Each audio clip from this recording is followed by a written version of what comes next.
Bonjour et bienvenue au webinaire sur la déclaration sociale nominative, la DSN. Donc, nos intervenantes aujourd'hui seront moi-même Sylvie Convenant, je suis chargée de mission à l'offre de services de la direction des risques professionnels et ma collègue que je vais laisser se présenter. Bonjour, Catherine Gouriot, je suis chargée de mission également au risque professionnel, au service tarification accident du travail, et je m'occupe principalement de la fiabilisation des données de la base employeur, donc des salaires et de vos DSN en l'occurrence. Et nous serons accompagnés par Oriane et Clémence, nos modératrices. Donc, Clémence, je laisse te présenter. Bonjour à tous, donc moi je serai votre modératrice lors de ce webinaire. Donc, quelques petites consignes avant de commencer. Donc, il faut bien poser vos questions sur l'onglet questions. Les intervenantes y répondront à la fin du webinaire, donc Clémence. Donnez-nous votre opinion en direct ou discutez sur le chat et vous allez recevoir le replay et le support de présentation à la fin du webinaire par email. Donc, j'insiste bien sur le fait qu'il faut bien poser ces questions via l'onglet questions pour que toutes vos demandes puissent être réceptionnées par Clémence.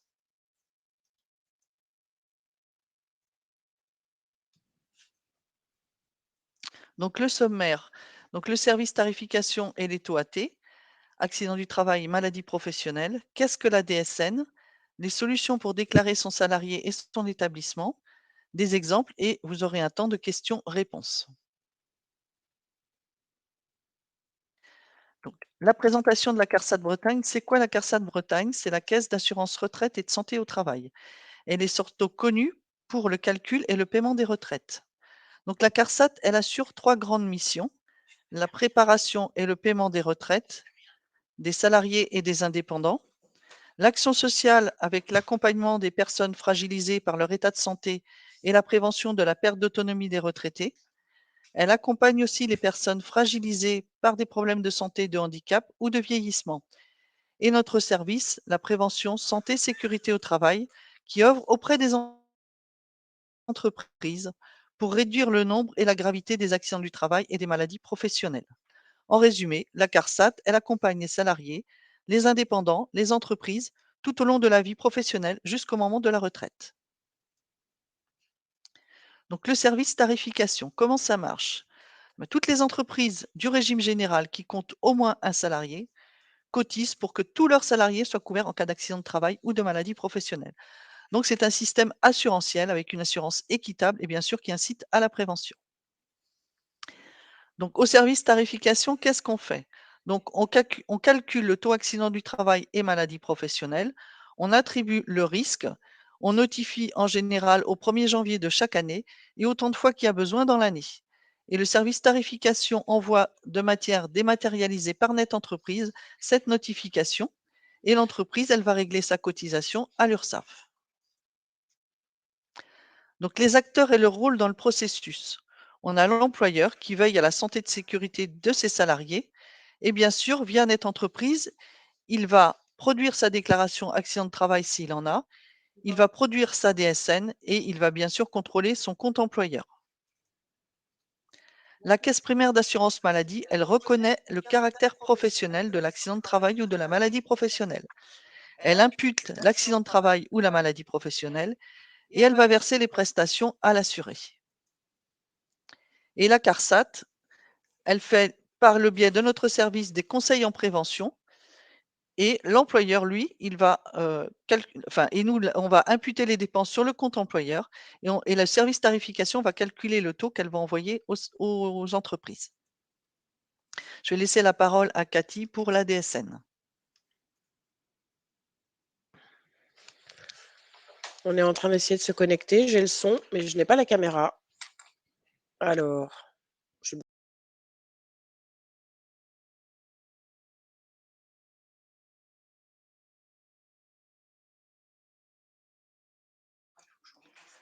Nous avons un problème technique avec Catherine qui a un problème avec sa caméra et son micro.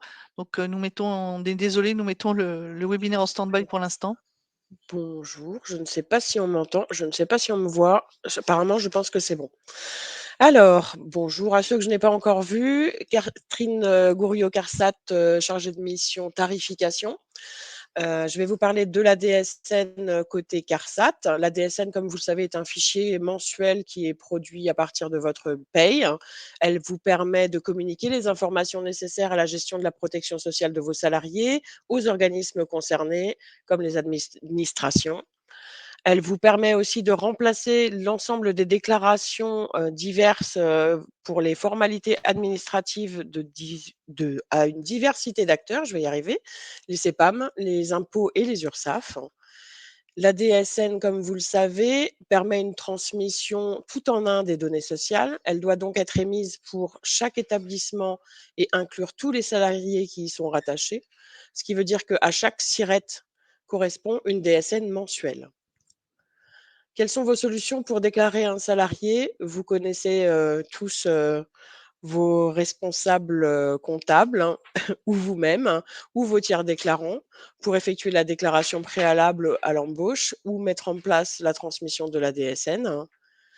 Vous pouvez également adhérer à l'un des services que vous propose l'URSSAF. Ce sont des services gratuits qui peuvent transmettre la DSN pour vous. Il y a, si vous êtes employeur, le TES et également le CEA, chèque emploi associatif, qui est plus à destination des associations.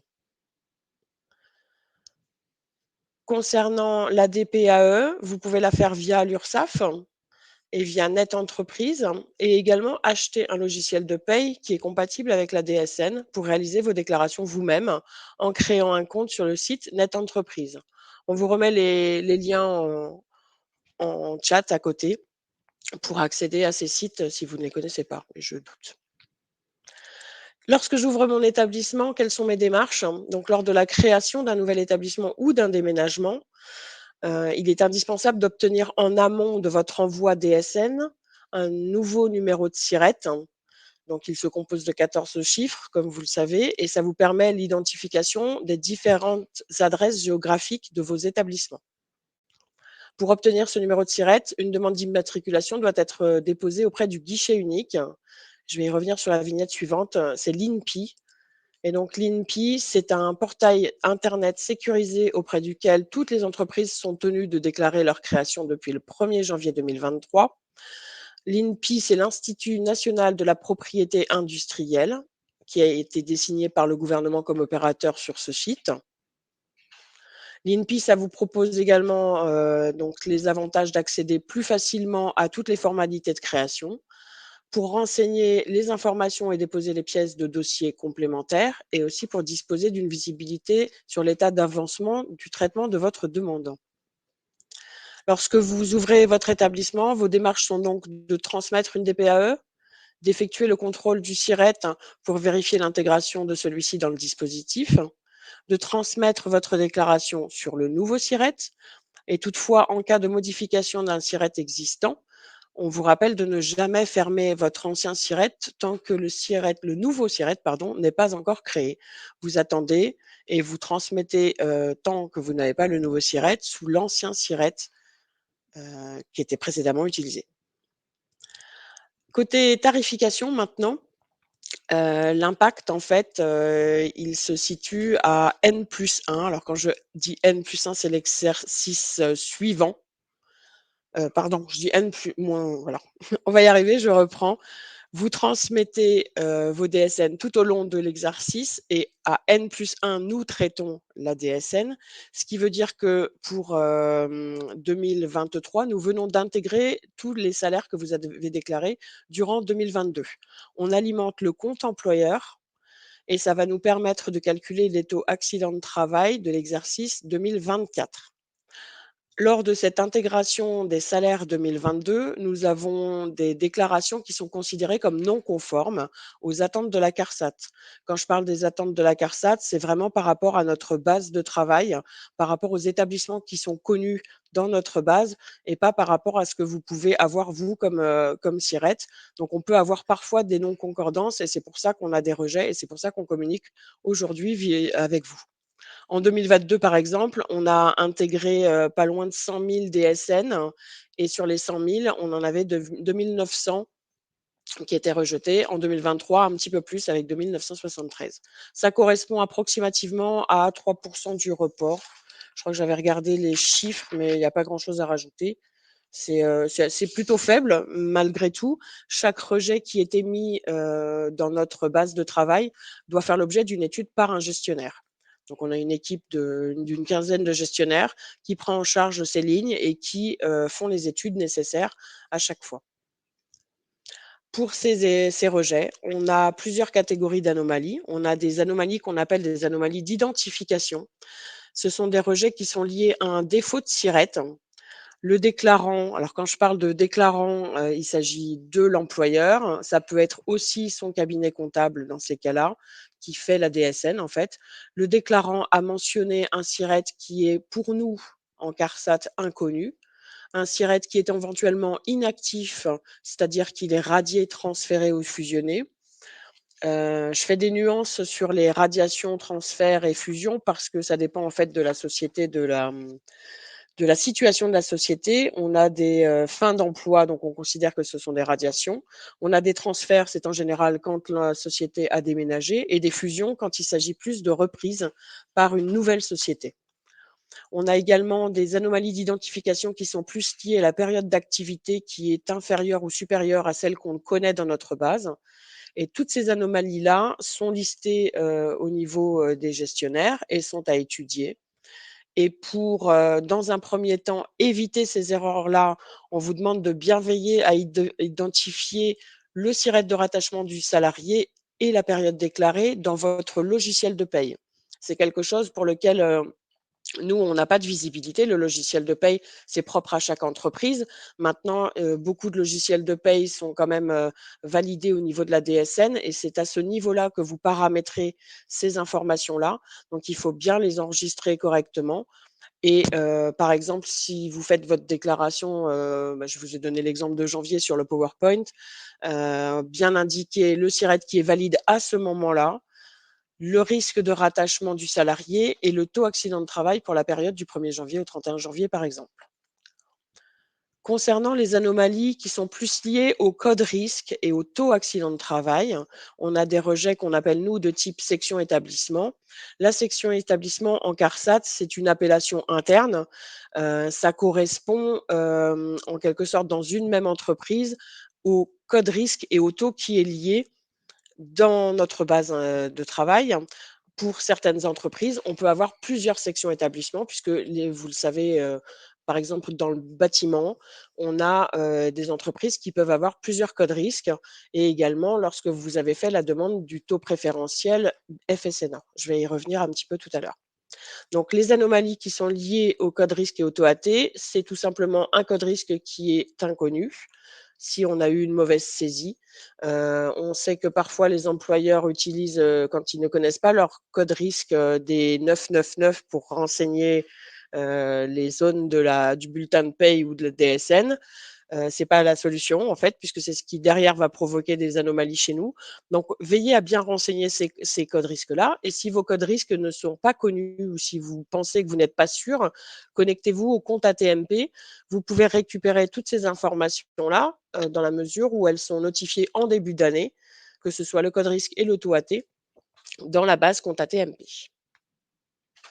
Pour éviter ces erreurs, donc c'est ce que je vous indiquais comme tout à l'heure, je parlais du SIRET au niveau du logiciel de paye.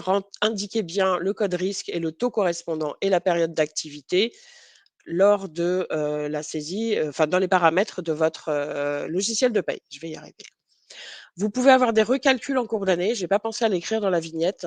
Il y a des entreprises qui font des demandes de modification. Lorsque vous avez des recalculs, bien évidemment, à partir du moment où le taux vous a été notifié dans compte ATMP et où vous avez pu récupérer les informations, vous pouvez aller modifier votre logiciel de paye et intégrer les nouveaux taux et les nouveaux codes risques.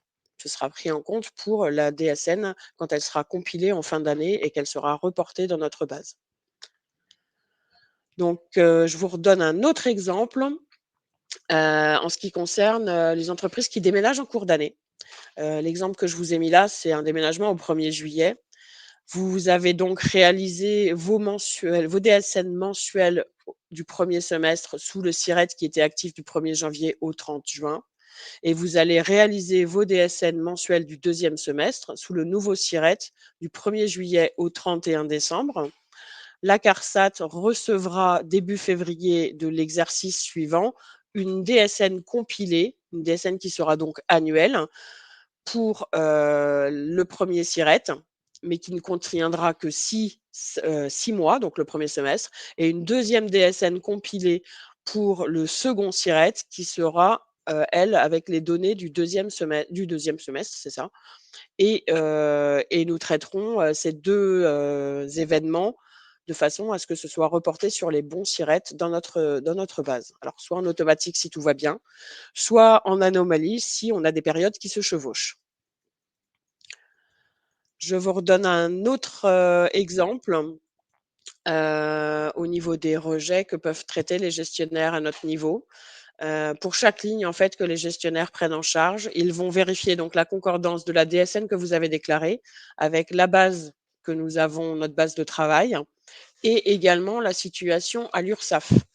On va vérifier également la conformité donc du code risque et du taux qui a été notifié, qui a été indiqué dans la DSN et la période de déclaration. Et si une incohérence persiste, et je pense que plusieurs d'entre vous ont pu être concernés cette année, le gestionnaire CARSAT ne peut pas régulariser, donc il va prendre contact avec l'entreprise ou son cabinet comptable selon les éléments que nous avons dans la DSN au niveau coordonnées. Alors veillez à bien les renseigner et également quand vous avez des formalités dans tout le cadre, enfin dans la vie de votre entreprise, à bien renseigner ces coordonnées-là de façon à ce que vous soyez contacté facilement. Mais pour éviter d'être contacté, vous pouvez aussi remplir une super DSN sans erreur. Bon, on verra. Pour le cas particulier dont je parlais tout à l'heure, lorsque je parlais de taux complémentaires, on a une possibilité d'avoir le taux FSNA pour les entreprises qui ont déjà qui l'ont demandé et qui ont des personnels administratifs qui sont éligibles donc au taux fonction support de nature administrative. Vous le connaissiez jusqu'en 2019 avec l'appellation taux bureau. Ce processus a été complètement révisé en début 2020 et nous avons procédé à pas mal de radiations de comptes et nous avons procédé derrière à pas mal d'ouverture de comptes à la demande des employeurs à nouveau. Il faut bien veiller lorsque vous faites votre DSN chaque mois à bien déclarer vos salariés qui sont uniquement éligibles à ce risque-là sur ce risque et à ne pas faire bénéficier d'autres personnes, car on va le voir après, ça provoque également des anomalies, des remontées et ça peut être aussi considéré par l'URSSAF, c'est ce que je marque dans la vignette suivante, comme, de la fraude, mais en général, c'est plus considéré déjà comme une erreur. Donc on prend contact avec l'entreprise, si l'entreprise, nous déclare plus de salariés que ce qui n'a été accordé et on révise effectivement les salaires en récupérant les salaires tout simplement de la personne ou les personnes qui ont été admises pour le taux FSNA. Pour ce risque-là, on vous met en lien la documentation pour déjà savoir ce que c'est pour ceux qui ne connaissent pas et pour la demander si vous le souhaitez et l'adresse mail de la CARSAT, du service tarification aussi pour communiquer les pièces. Je résume, en gros, ce qui importe côté CARSAT au niveau remplissage DSN pour, une ventilation des salaires corrects, au niveau des SIRET. On identifie donc dans son logiciel de paye un SIRET qui est valide. Vous pouvez également les récupérer sur le tableau de bord, de Net Entreprise. On indique, le code risque et le taux AT qui sont en vigueur sur les périodes qui sont correctes au fil de l'année, puisqu'effectivement, on peut avoir des recalculs comme je le disais et si toutefois vous avez des doutes, vous avez également, de la documentation sur le site Net Entreprise sur le remplissage de la DSN. Je crois que c'est tout pour moi. Je vais repasser la main à Sylvie. Je n'ai pas été déconnectée, je suis ravie. On a eu des petits soucis, donc voilà, on espère que ça va continuer. Merci. Je vais vous donner quelques informations utiles, notamment sur Net Entreprise. Donc, vous avez sur Net Entreprise le MOOC formation que vous pouvez trouver. Donc, vous allez y trouver des formations en ligne, des tutos, des vidéos et toutes les actualités. Vous pouvez également consulter la base de connaissances qui est mise à votre disposition, net-entreprise.qstelp.com. Vous avez le support Net Entreprise, nous contacter, et vous avez bien sûr le contact téléphonique, le 0820 30 516. Et au niveau de la CARSAT, vous avez le numéro unique pour les entreprises, le 36 79, l'adresse mail du service tarification drp.tarification@carsat-bretagne.fr, l'information sur le compte ATMP. Donc, utilisez cette adresse uniquement pour des problèmes de compréhension sur le compte ATMP, des problèmes de mot de passe ou d'accessibilité. Donc, c'est drp.compteatmp@carsat-bretagne.fr. Et n'hésitez pas surtout à aller voir notre site internet www.carsat-bretagne.fr. Je vais repasser la parole à Clémence.